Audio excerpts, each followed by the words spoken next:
A word from our sponsors. Every day, your digital campaigns are missing nearly 40% of their target audiences due to identity fragmentation. That means that nearly half of your audience is invisible, unmeasured, and unmonetized. Reach out to find your 40 at adform.com. That's the number 40 to see what that missing 40% could mean for your revenue.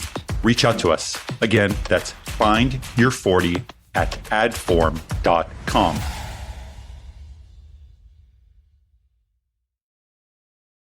Welcome to the AdTechGod Pod, your window into the world of advertising technology and the people behind it. I'm your host, AdTechGod. Welcome to the AdTechGod Pod. I'm your host, AdTechGod. Today I'm joined by John Piccone, Regional President Americas from Adform. John's experience as a seasoned leader spans a career having worked at companies like 24/7 Real Media, Simul Media, Innovid, and now Adform, where he spent the last 3.5 years building what the market has needed. Full disclosure, this episode is sponsored by Adform. I've heard great things about John in the market. John, I'm really excited to have you with me. Welcome to the AdTechGod Pod. The pleasure is mine, AdTechGod. Thank you for having me. John, looking at your background, 24/7 Real Media, I would love to hear about your background. I would love to hear more about you and how you got into the space and what led you to heading up Americas for Adform. Yeah, 24/7, which started off as Real Media.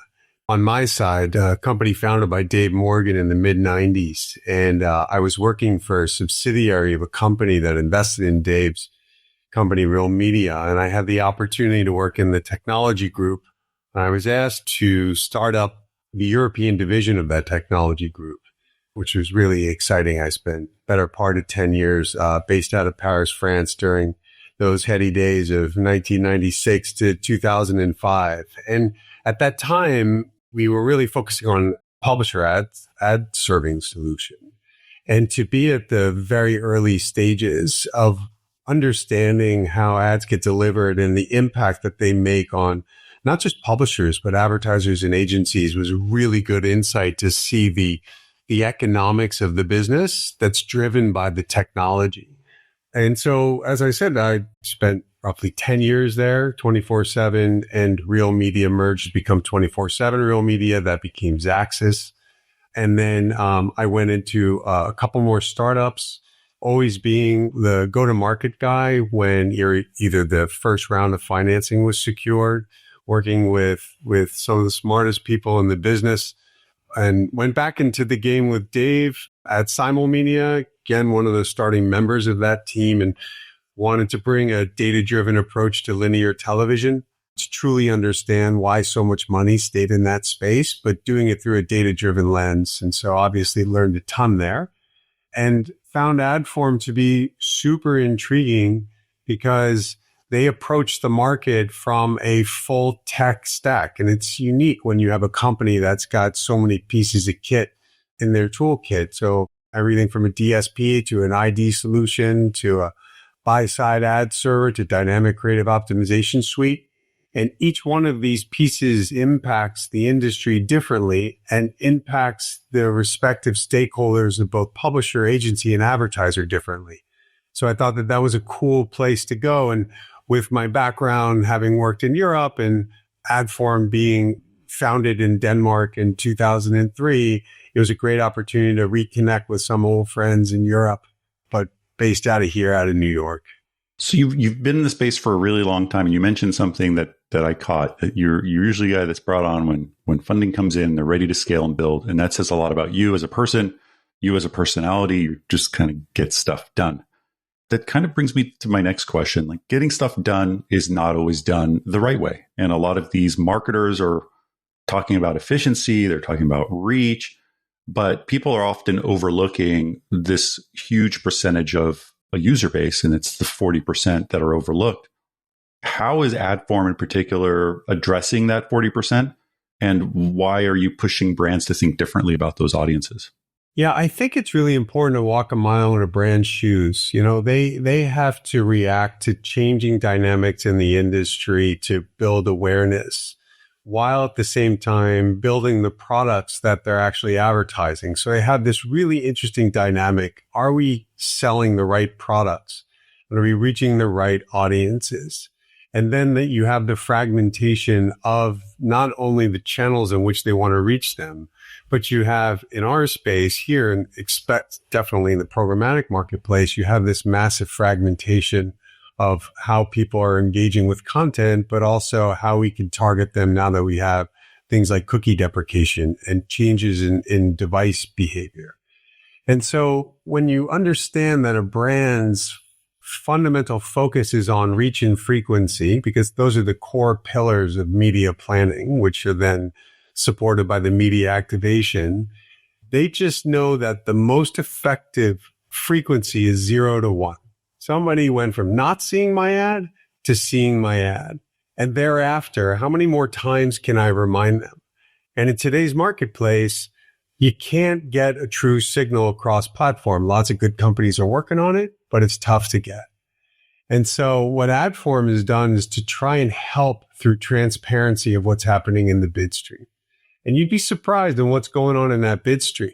I think A&A programmatic transparency document that came out about a year ago did a really good job of illuminating what's happening behind the scenes in the programmatic marketplace. And Adform was one of 2 DSPs to participate in that. And it was really important to me to make sure that transparency is not just a buzzword. How do you actually activate what's happening in the bid stream? How do you let a brand or a principal know, hey, this is what's going on behind the scenes? And so what we quickly discovered is that what we think is happening isn't necessarily the case. And the deprecation of cookies has led this wide open gap with 40% of Americans don't use a cookie, or they use Safari and Firefox, to say it differently. Brands are stuck trying to figure out, well, am I going to double down on 60%? How much money am I going to spend on bringing in a first party ID? How much is that ID in the bid stream? And that's what we help them with.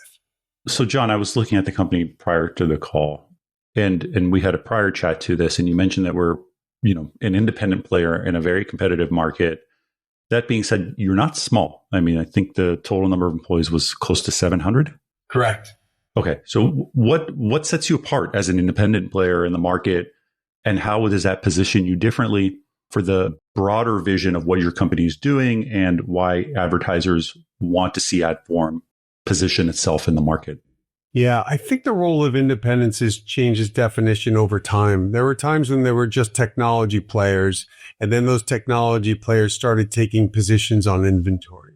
So in that position there, Adform doesn't have a position on inventory and then becomes a reseller of inventory. So that's one important economic piece that brands know that they can trust us, that their money is going to work against their respective media budgets. The second piece is as I mentioned, the transparency. The data is only as good as if you can use it, and helping them understand how to use it both through a buy-side ad server and through a DSP and through ID Fusion, which is, think of it as a graph of graphs due to our nature of being GDPR compliant with our European roots. We have this notion where we think about brands first and we think about what they need before we think about our business, because we know that if we can help them, we're going to win.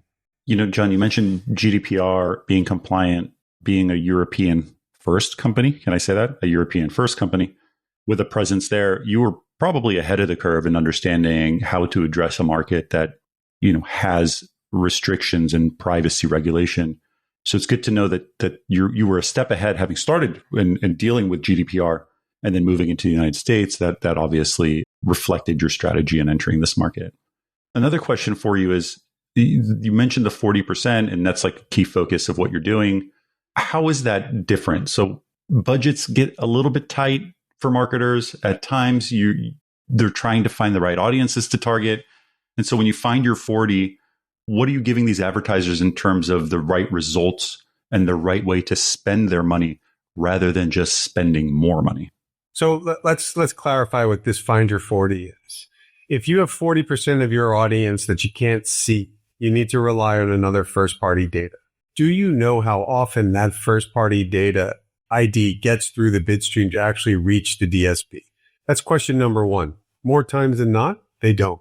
Secondly, if I'm going to do a match with an onboarder, is my match rate equal to my reach rate? That's another question that often isn't answered numerically. People say I got a great match rate with my onboarder, which could be wonderful, but then they assume that that's the same reach rate. And that's just not true. So when we help them understand how much money went to frequency versus reach, a marketer doesn't need to change their absolute budget size. They can carve off the excessive frequency and go find accretive reach without changing any size of the budget. So looking ahead, do you see this as the unreached audience? And do you see this as becoming central to how brands are thinking about media planning? Is it a wake-up call for them to think about how they target and how they focus on spending their budgets? I think brands are very versed at figuring out what their effective frequency needs to be in the constant effort to go after and find that incremental reach. I just think that people haven't opened the shades to what's actually happening behind the scenes so they can see it, so they can activate better. And I think this is what Adform's bringing to the table. We can help you understand the relationship between your match rate to your reach rate and show you where you can find incremental reach. And it's not something that you got to spend a ton of money doing. We'll just show you as part of our engagement just to get the ball rolling. So question for you, John. We hear a lot in the space. You're obviously innovating and thinking about new ways to target an audience that has historically been unseen or even untargeted. What are you really bullish about moving into the fourth quarter? This is end of September, so we're right on the cusp of it. What are you excited about for the fourth quarter of the year, and what are you excited about with Adform? I'm excited that brands can do more with less. Every time that they get the chance to be more aware of what's going on, they get smarter. And when brands get smarter, everybody wins downstream. I think we forget that there's only really two principles in the business. There's the brand and there's the publisher. And the rest of us are their agents. We have to help them grow because with more product growth, the economy grows. With more need for advertising, the publishers grow. So I'm very excited that if brands can get more action off of their media activation, the ecosystem's going to grow and we're all going to get better together. Amazing. John, I wanted to thank you and thank you for sponsoring this episode and thank you for being my guest today on the podcast. I really appreciate it. Thank you, AdTechGod. Thanks for tuning in to another episode of the AdTechGod Pod, a podcast for the people, about the people. Stay connected with me for more insights, trends, and interviews in the realm of ad tech. Don't miss out on the latest updates, so follow me on X, Instagram, and connect with me on LinkedIn. Don't forget, ATG Slack community has insights, networking opportunities, and jobs. Keep the conversation going and stay at the forefront of ad tech innovation.